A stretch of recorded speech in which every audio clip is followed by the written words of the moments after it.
बिस्मिल्लाहिर्रहमानिर्रहीम अस्सलाम वालेकुम। तो जी मेरे किसान भाईओ, मैं इस वक्त बीटी काटन दे विच खेत दे विच मौजूद हाँ। तो बिल्कुल पछेती ये काश्त वा एंड मई दी काश्त आ। वरायटी ये गेती सी लेकिन ला बैठे पछेती। तो अल्लाह ताला ने बड़ियां ना इनू तकवीयत बख्शी आ। पहले तो मरझाओ तो झलसाओ ने ये मार दी सी, तो हुण इनू दिल देख के खुश हुंदा वा कि मजीद खर्चा जिहड़ा ना वो कर लिया जाए।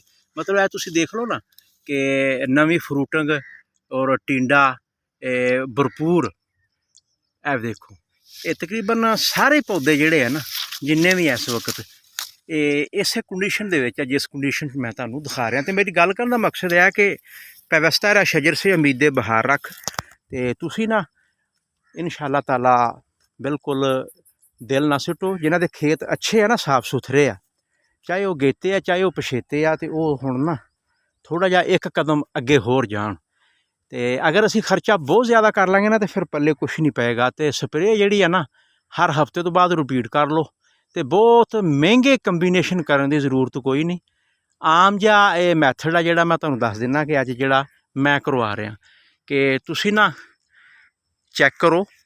अगर सब्ज़ तेला वाइट फ्लाई और हिफ्ज़े मातकदम के तौर पर ना गुलाबी के परवाने जिहड़े आ उन्होंने असीं खत्म करना, मतलब उन्होंने कोई मूँह कौड़ा करना कि जिहदे नाल साडी बीटी की फसल कपाह की फसल बर्बाद ना होवे।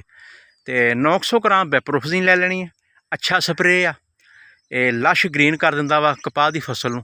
नाइट्रोजन परामा 50 ग्राम बिल्कुल सस्ता फार्मूला तुहानूं दसदा पिया। तो ट्राई एजोफास ते लैमडा ये कंबीनेशन है, मिक्सचर आ इहदा, ये मिल जांदा वा। बहुत सारियां कंपनियां ने यह बनाया होया वा ट्राई एजोफास और लैमडा। तो ट्राई एजोफास लैमडा तुसीं लै लैना वा 500 ml। तो नाइट्रोजन परामा तुसीं सिर्फ 50 ग्राम लैनी है।